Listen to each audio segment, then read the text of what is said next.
Hello everyone, myself Rajat Singh. Welcome to engineers Adda guys. I hope you all are good. So guys, आज मैं बात करने वाला हूं एमपी की एक वैकेंसीज निकली हुई हैं जिसमें सिविल वाले एस्पिरेंट, मैकेनिकल वाले और इलेक्ट्रिकल इलेक्ट्रॉनिक्स वाले बच्चों के लिए वैकेंसीज हैं। यहाँ पे डिप्लोमा होल्डर और बीटेक होल्डर दोनों ही एलिजिबल हैं और अदर स्टेट के बच्चे भी इस फॉर्म को फिल कर सकते हैं। डिटेल नोटिफिकेशन पे आते हैं। नंबर ऑफ वैकेंसीज क्या है, क्वालिफिकेशन क्या क्या रहनी चाहिए, सिलेबस, एज, सैलरी, ये सब कुछ यहाँ पे डिस्कस करूंगा। एग्जाम पैटर्न से लेकर नेगेटिव मार्किंग तक और किस तरीके से इस एग्जामिनेशन में सिलेक्शन ले सकते हो, कितना समय आपको मिलेगा, वो सारे के सारे पहलुओं पर चर्चा करने वाला हूं मैं आज की इस वीडियो में। चलिए गाइस, फटाफट स्टार्ट करते हैं और आते हैं मुद्दे पे। सबसे पहले मैं आपको बताना चाहूंगा, देख सकते हैं यहाँ पे MP power generation company limited, यहाँ पे वैकेंसी ये डेटेड यहाँ पे देख सकते हैं 21/2/2023 को ये नोटिफिकेशन निकाला गया, यानी कि आज के दिन ही ये प्रॉपर तरीके से पब्लिक डोमेन में ये नोटिफिकेशन आया है। और यहाँ पे इसमें नंबर ऑफ वैकेंसीज की बात करता हूँ एक एक करके, और उससे पहले कौन कौन से डिपार्टमेंट, देखो यहाँ पे नेम ऑफ कंपनी लिखा हुआ है, MP power generating company limited, MP power transmission company limited, MP power management company limited. जितने भी पावर जनरेशन, मैनेजमेंट, डिस्ट्रीब्यूशन से रिलेटेड कंपनियां हैं यहाँ पे, उन सभी कंपनीज में पर्टिकुलर वेबसाइट का नाम और क्या काम होता है, वो मेन फंक्शन उनका क्या है, उसके बारे में यहाँ पे मेंशन किया गया है। और इन सभी कंपनियों के लिए यहाँ पे रिक्रूटमेंट जो है वो यहाँ पे दी गई है। अब ये सारी की सारी रेगुलर पोस्ट की वैकेंसीज हैं गाइज। मैं आपको वही पोस्ट डिस्कस करूंगा जो रेगुलर है, यानी कि प्रॉपर जॉब है, आपकी गवर्नमेंट जॉब है। यहाँ पे उन रेगुलर वैकेंसीज की कॉन्ट्रेक्चुअल बेसिस वाली जो है उनकी डिस्कशन नहीं करूंगा। देख सकते हैं यहाँ पे सबसे पहले assistant engineer, manager, technical distribution transmission, electrical वाले बच्चों के लिए। इलेक्ट्रिकल वालों के लिए यहाँ पे कितनी वैकेंसीज हैं? टोटल 13। करेक्ट। असिस्टेंट इंजीनियर की यहाँ पे कुछ एक्सपीरियंस भी है, एक्सपीरियंस की भी बात करूंगा मैं आपसे आगे। दूसरा है असिस्टेंट इंजीनियर सिविल, ये सिविल वाले बच्चों के लिए यहाँ पे 6 सीटें हैं केवल। करेक्ट। और उसके बाद फायर ऑफिसर, इन सब तरह की पोस्ट है यहाँ पे। उसके बाद देखिए जूनियर इंजीनियर, अब नीचे देखिए कुछ पोस्ट हैं, बड़ा ही अच्छी खासी वैकेंसी यहाँ पे है, देख सकते हैं यहाँ पे जूनियर इंजीनियर की प्लांट मैकेनिकल वाले बच्चों के लिए। मैकेनिकल वालों के लिए कितनी है? 53 किसके लिए है? मैकेनिकल के लिए, मैकेनिकल। उसके बाद इलेक्ट्रॉनिक्स, ईसी वाले बच्चों के लिए यहाँ पे कितनी है? 17 है ईसी वाले बच्चों के लिए, जूनियर इंजीनियर। उसके बाद इलेक्ट्रिकल वाले बच्चों के लिए 240 गाइस, बहुत अच्छी खासी वैकेंसी है ये। 240 सीटें हैं केवल और केवल इलेक्ट्रिकल वाले बच्चों के लिए, यहाँ पे डबल ई वालों के लिए। और उसके बाद जूनियर इंजीनियर सिविल वालों के लिए भी 40 पोस्ट हैं, जो कि कम नहीं है। 40 सीट हैं सिविल वालों के लिए। तो गाइज ये सारी जो जूनियर इंजीनियर की पोस्ट हैं, इन सभी पोस्ट पे डिप्लोमा वाले और बीटेक वाले जितने भी स्टूडेंट हैं वो एलिजिबल हैं, फॉर्म भर सकते हैं। और यहाँ पे उनको एक्सपीरियंस की रिक्वायरमेंट भी नहीं है। आते हैं अगले पॉइंट पे, अगले पॉइंटर पे। सिलेक्शन का प्रोसेस क्या होगा? देखिए, सिलेक्शन के लिए आपको एक सीवीटी टेस्ट कराया जाएगा, ऑनलाइन कंप्यूटर बेस्ड टेस्ट। इसमें आपको 100 नंबर के टोटल कुल 100 क्वेश्चंस आपको देखने को मिलते हैं, एमसीक्यू बेस्ड होगा, जिसमें से आपको लिखा हुआ है कि 75 क्वेश्चन जो होंगे, 75 क्वेश्चन वो आपके डिसिप्लिन के होंगे, जैसे आपकी ब्रांच सिविल है तो सिविल के होंगे। और 25 क्वेश्चन जो होंगे वो आपके नॉन टेक पोर्शन से होंगे। और नॉन टेक में क्या पूछा जाएगा? General awareness and aptitude and GS वाला पोर्शन, यहाँ पे आपको जीए वाला पोर्शन आपको देखने को मिलेगा। Based on the merit of the online CBT, candidate shall be called for the document verification. बच्चों को डॉक्यूमेंट वेरिफिकेशन के लिए बुलाया जाएगा इसी मेरिट के बेसिस पे। राइट, इतनी बात सबको क्लियर है, इसमें कोई डाउट नहीं। अब इसके बाद टेस्ट सिटी, इन्होंने बोल दिया है कि भाई साहब हम मध्य प्रदेश के ही स्टेट में 6 शहरों का नाम दिया हुआ है, जिसमें भोपाल, जबलपुर, इंदौर, सतना, उज्जैन और ग्वालियर, इन जगहों पे हम एग्जामिनेशन कंडक्ट कराएंगे। तो जो भी बच्चे फॉर्म को फिल करेंगे उनको इन सिटी में आके एग्जामिनेशन देना होगा। Candidate have to submit their choices for the test cities while filling the details. Test city जो भी आपको टेस्ट सिटीज हैं उनकी चॉइसेस को आपको फॉर्म फिलिंग में भरना पड़ेगा, ऑब्वियसली बात है। करेक्ट। आगे है application fee and other charges, कितनी फी आपको पे। अनरिजर्व कैटेगरी, अब देखो जितने भी अदर स्टेट के कैंडिडेट हैं वो सारे के सारे अदर स्टेट के कैंडिडेट जो हैं यूआर कैटेगरी से ही फॉर्म को फिल करने वाले हैं। अनरिजर्व कैटेगरी से फॉर्म को फिल करेंगे और उनके लिए यहाँ पे चार्जेस 1200 रुपए रखा गया है। और जो एमपी के बच्चे हैं वो भी, जो जनरल कैटेगरी वाले, उनको भी 1200 देना होगा। करेक्ट। यहाँ पे आगे देखिए SC ST OBC non creamy layer EWS PWD candidate MP domicile जिनके पास होगा उन सभी के लिए 600 रुपए यहाँ पे चार्ज रखा गया है। करेक्ट।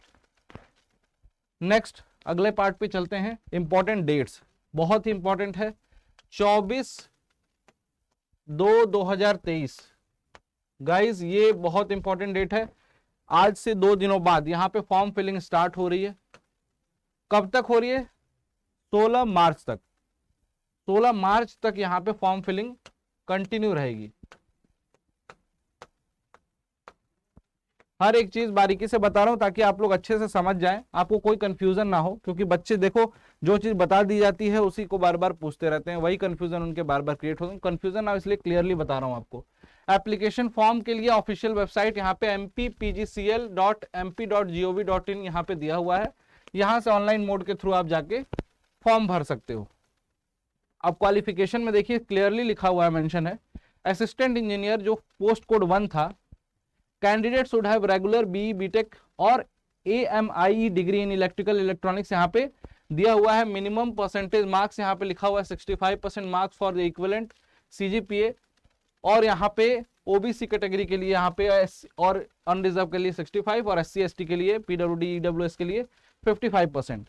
साथ साथ में लिखा हुआ minimum 4 year experience as on the last date of the submission of the application, that is 16/3/2023 को 4 साल का एक्सपीरियंस आपके पास नेसेसिटी होनी चाहिए असिस्टेंट इंजीनियर की पोस्ट में। उसी तरीके से अगर जूनियर इंजीनियर की पोस्ट की बात करें हम, जूनियर इंजीनियर की पोस्ट में देखो क्या लिखा हुआ है, candidate should have regular diploma in electronics and, देखो इलेक्ट्रॉनिक्स वाली वैकेंसी है, ठीक। इलेक्ट्रॉनिक्स एंड इंस्ट्रूमेंटेशन, इलेक्ट्रॉनिक्स के जितने भी ब्रांचेस हैं सारे के सारे मेंशन है। साथ साथ में लिखा हुआ है institute with minimum 65% marks for the equivalent, unreserved और OBC के लिए 65 और 60% मार्क्स लिखा हुआ है आपके अदर कैटेगरी के लिए, ठीक है। और यहाँ पे देखिए एक चीज इंपॉर्टेंट जो मैं दिखाना चाह रहा था, कैंडिडेट, ये वाला point, candidate passing regular BE BTech और AMIE degree in relevant branch of engineering में ऑल्सो अप्लाई, यानी कि डिप्लोमा वाले बच्चों को तो एलिजिबल किया ही किया है, साथ साथ में BE BTech जिन्होंने किया है उसको भी एलिजिबल किया गया है यहाँ पे। करेक्ट। तो कंफ्यूजन मत रखना, इसी तरीके से हर ब्रांच के लिए है। और साथ साथ में एज का क्राइटेरिया, मिनिमम एज लिमिट जो दी गई है यहाँ पे देखिए, पोस्ट कोड 1 3 4 5 6 7 8, यहाँ पे 21 साल की दी गई है मिनिमम एज लिमिट।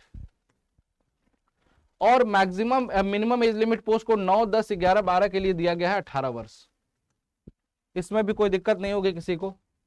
साथ साथ में यहाँ पे मैक्सिमम एज का क्राइटेरिया जो MP से बिलोंग करते हैं, जिनके पास वहां का डोमिसाइल है, उनके लिए यहाँ पे 43 48 ईयर्स, यहाँ पे 48 ईयर इस तरीके से रखा गया है, जो कि एक सफिशिएंट एज का क्राइटेरिया है। वहां पे आप आसानी से एलिजिबल हो जाओगे, जो बच्चे तैयारी कर रहे हैं, जो बच्चे स्टडी से जुड़े हुए हैं, ठीक है। अगला क्राइटेरिया देखते हैं। अब देखिए criteria for availing the benefits of reservation economically, इसमें एक पॉइंट मेरे को दिखाना था आपको, ये 10th नंबर का point, SC ST OBC EWS female specially able PWD ex serviceman category candidate of the other state domicile will be considered against unreserved post. जो बच्चों को ये कंफ्यूजन है कि अदर स्टेट वाले बच्चे भर सकते हैं कि नहीं, यहाँ साफ साफ मेंशन है कि अदर स्टेट वाले एलिजिबल हैं, लेकिन उनको UR पोस्ट, अनरिजर्व पोस्ट के थ्रू भरना पड़ेगा यहाँ पे फॉर्म। करेक्ट। तो ये पॉइंट था गाइज। उसके बाद selection process, online examination, form fill करेंगे, उसके बाद एक आपका CBT होगा 100 मार्क्स का, वो आपको बताया था, उसमें 75 और 25 का रेशियो रहेगा। उसके बाद आपकी मेरिट बनेगी, फिर डॉक्यूमेंट वेरिफिकेशन के लिए बुलाया जाएगा। करेक्ट। तो ये सारा का सारा। उसके बाद लास्ट में आपको दिखाता हूं पे स्केल कितनी अच्छी जॉब है। यहाँ पे देख सकते हैं, यहाँ पे जो बेसिक पे है, एंट्री लेवल पे बेसिक पे है, असिस्टेंट इंजीनियर जो पोस्ट है उसके लिए 56,100, ये बेसिक पे है गाइज, समझ रहे हो। अगर बेसिक पे लगभग 56,000 के आसपास है तो मान के चलो कि सैलरी आपकी 70 to 80 के बीच में बनेगी, 70 से 80 हजार के बीच में। करेक्ट। इस तरीके से यहाँ पे सैलरी मेंशन्ड है। और यहाँ पे जूनियर इंजीनियर के लिए 32,800 बेसिक पे अगर है तो मान के चलो कि लगभग 50,000 के आसपास की आपकी सैलरी यहाँ पे बनेगी JEE की पोस्ट में, ठीक है। तो ये एंट्री लेवल पे यहाँ पे पेमेंट के लिए क्या है वो आपको यहाँ पे मेंशन है। अब गाइज देखो, यहाँ पे जितने भी बच्चे यहाँ पे इस वीडियो को अभी तक देखते हुए आए हो, आपको ऑलमोस्ट हर चीज़ पता चल गई होगी, फॉर्म फिलिंग कब होगी, एज का क्या क्राइटेरिया है, अदर स्टेट भर सकते हैं कि नहीं। एमपी वाले बच्चों के लिए बड़ी अपॉर्चुनिटी है, चाहे इलेक्ट्रिकल हो, इलेक्ट्रॉनिक्स, सिविल, मैकेनिकल, उन सभी बच्चों के लिए एक ऑप्शन है जो फॉर्म को भर सकते हैं। और यहाँ पे जहाँ पे रिक्वायरमेंट है असिस्टेंट इंजीनियर की पोस्ट में, अगर रिक्वायरमेंट है 4 साल के एक्सपीरियंस की, तो जिनके पास एक्सपीरियंस है वो वाले भी भर सकते हैं, वो बच्चे भी भर सकते हैं उस पोस्ट को। तो गाइज डेफिनेटली आपको फॉर्म फिल करना चाहिए। इसका 24 तारीख से फॉर्म फिलिंग स्टार्ट होगी। मैं कहूँगा कि अगर इस एग्जामिनेशन को बहुत कायदे से फोड़ना है ना, तो आज आपको एक दिन, एक सिंगल डे भी वेट नहीं करना है, आज से ही लग जाना है अपने प्रिपरेशन में। अपने टेक्निकल सब्जेक्ट को इतना स्ट्रांग कर लो कि ये जो 75 मार्क्स हैं, इस 75 मार्क्स को तो आपको 100% एफिशिएंसी के साथ अचीव करना है। साथ साथ में जो एप्टी और आपका जीए वाला पोर्शन है, एप्टीट्यूड और जीए वाला पोर्शन है, यहाँ से 25 क्वेश्चन, 25 मार्क्स। तो आप में से बहुत सारे बच्चे होंगे जो कहते होंगे सर ये वाला पोर्शन थोड़ा सा वीक है मेरा, इसको भी स्ट्रांग करो, आज से ही पढ़ो, आज से इस पे लग जाओ, टाइम डिवाइड कर लो।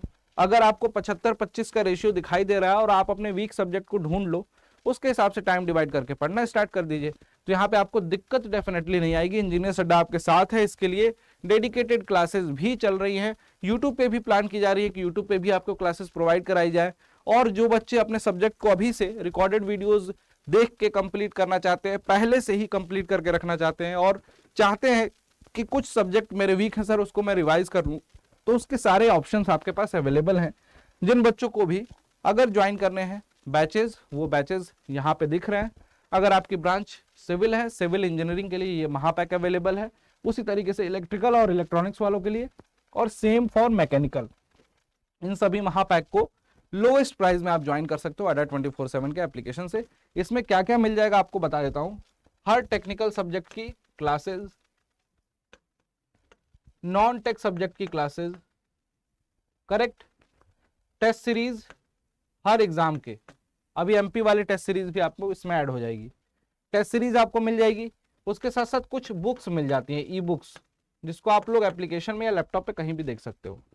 इसके साथ साथ इन सभी क्लासेस के अलावा हर एक सब्जेक्ट की रिकॉर्डेड वीडियो भी पहले से अवेलेबल रहती है इसमें, जिसको आप जब मन करे तब देख सकते हो। और इन सभी चीजों को मिनिमम प्राइस में अगर आपको ज्वाइन करना है तो you can use discount code Y293, इसको याद रखिएगा। ये एक डिस्काउंट कोड है जिसके थ्रू आपको ये सारे के सारे बैचेस लोएस्ट प्राइस में, मिनिमम प्राइस में, जो लोएस्ट प्राइस हो सकता है उस प्राइस में आपको ये सारे मिल जाएंगे। और इनकी प्राइजेस ऑलरेडी बहुत लो कर दी गई हैं, ड्रॉप कर दी गई हैं, लगभग 3000 से 4000 के बीच में ये सारे ही 1 साल 2 साल वैलिडिटी के लिए आपको मिल जाते हैं। तो आप जाके इनको ज्वाइन कर सकते हो और अपने कोर्सेज को लेके अपनी पढ़ाई स्टार्ट कर सकते हो। आई होप आपको आज की वीडियो अच्छी लगी होगी। अगर अच्छी लगी है वीडियो तो लाइक जरूर करें। Thank you so much everyone, bye bye and take care.